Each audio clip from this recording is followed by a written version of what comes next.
This is New Day Northwest. Now, here's Margaret Larson. Good morning, everybody. As you can see, we have the green and blue lights out today for the Seahawks. Lost that Monday night battle against the visiting Atlanta Falcons. Very good team. Some late game heroics brought the Hawks to within 3 points. 3 points until a 52-yard field goal attempt fell short as the clock ran out. And that wasn't the only problem the team faced, but there was some good stuff in there too. My Hawks own pal Terry Hollimon, co-host of the Barbershop and former UW running back, is here to help us understand what in the hell happened. Oh my goodness. Yeah.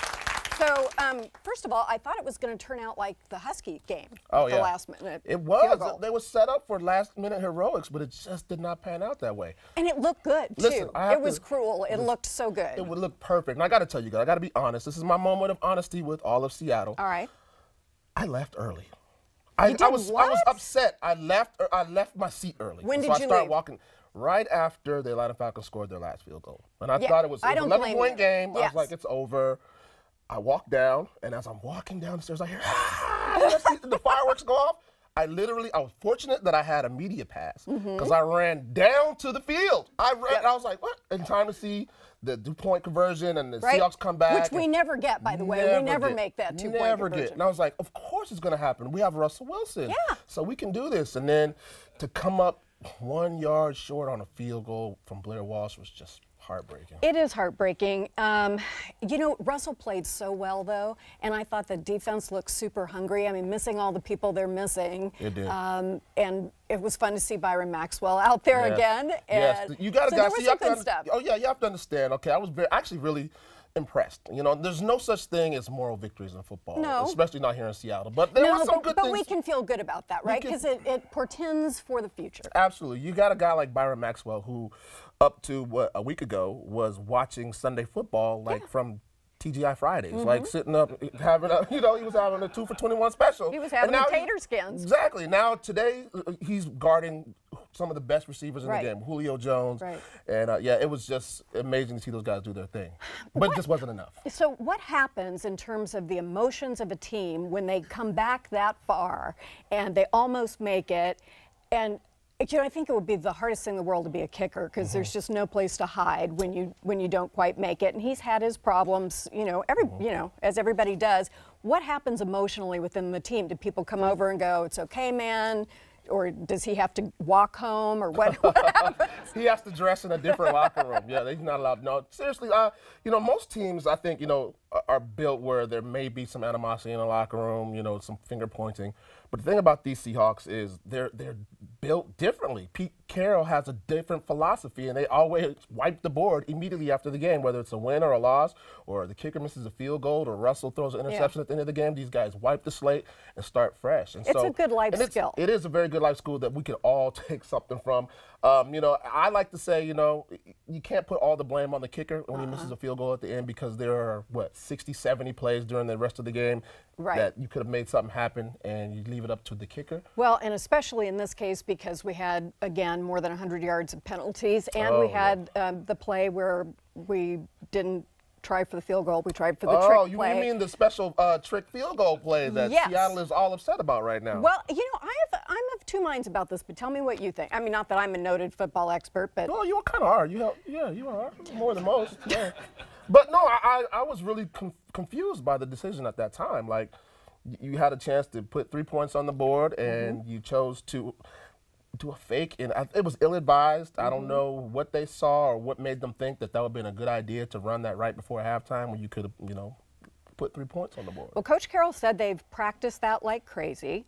Another one of the Hawks was quoted as saying that they've watched in all of the tape 100% of the time the Falcons did the same thing that they thought they could take advantage of. And honestly, there was a scoring lane there, but Barrett or whoever the Falcon was just sniffed it out and made a great play. Here's the thing. That guy was about 310 pounds.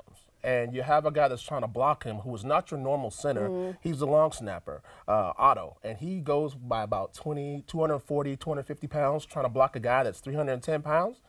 It doesn't work very well. But if you could have got him, see, that's the thing. If you could have just got a little angle on him, maybe they would have scored. Then we would have said it was brilliant. He would have been, Pete Carroll would have been a genius. Yeah, 2020. Now, the one thing that I did really object to was the challenging the catch. There wasn't a catch. It wasn't a catch. I'm sorry. It was not. And we could have used that timeout. The thing is, you always, you know, we love Doug Baldwin. More than life. More than life. And we always say, whenever he says challenge it, challenge it, challenge it, it's always usually works out in our favor. Unfortunately, this time it didn't. I think they need to hire somebody and put them up in the booth that just watches the TV version of the game. I thought they did have that person. I thought so too, but I think, does Doug Baldwin vote outweigh his?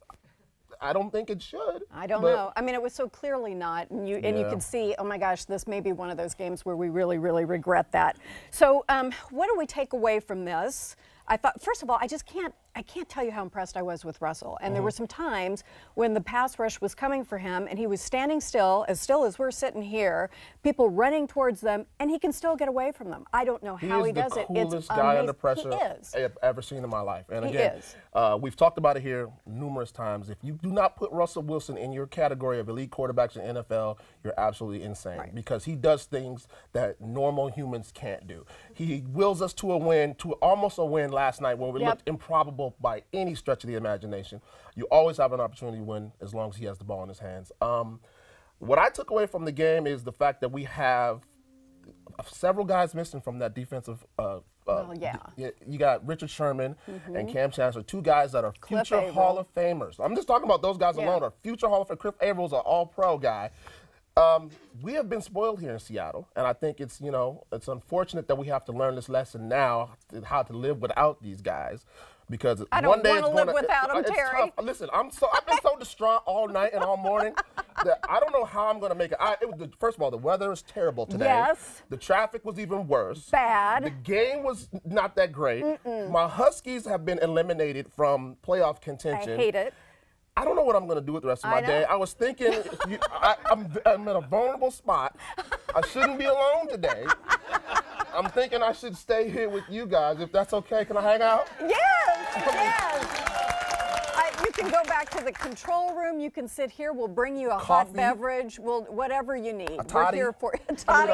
This would have been the day, right? Why did I not think of that? That's that would have been great. Something in the car. But we're not totally out of the playoffs, though. We've got a chance. We have a chance. So you're telling me there's there's a chance. No, if you look at the Seahawks at this point in the season last year, they were 5-5, and they still, a couple of years ago, they were 5-5, and they still made the playoffs. So we're 6-4. It's not a great position to be in. We're in the 8th position in the NFC, which means if it ended today, we would be out of the playoffs. But there's still a lot of football to play. We still have some teams that are very beatable. We have the San Francisco 49ers coming up, which, of course, they're a very beatable team. Yes, and we'd better beatable them, or I'm going to be just all kinds of upset. Absolutely. Yeah, we'll be okay. And Coach Carroll's only missed the playoffs here just 1 year, I think, and that was the Tavares Jackson injured year. So, absolutely. So let's just, that's done with. We're going to wrap it up, throw it away. We wiped it away. It's gone. We good? We're good. We're on to the next. All right, let's go out to your car and have a toddy. Beverage. The Seahawks head down to San Francisco to take on the 49ers this Sunday at 1 p.m. Details are on our website, along with ways to keep up with the Terry and his Barbershop Show co-host, former Seahawk Marcus Trufant, whose brother played well last night. Very well. I didn't know how to feel about that. Next up, the tastiest Yule log ever, and it's one of Disneyland's most popular traditional holiday desserts. We'll get the inside scoop on making one after this.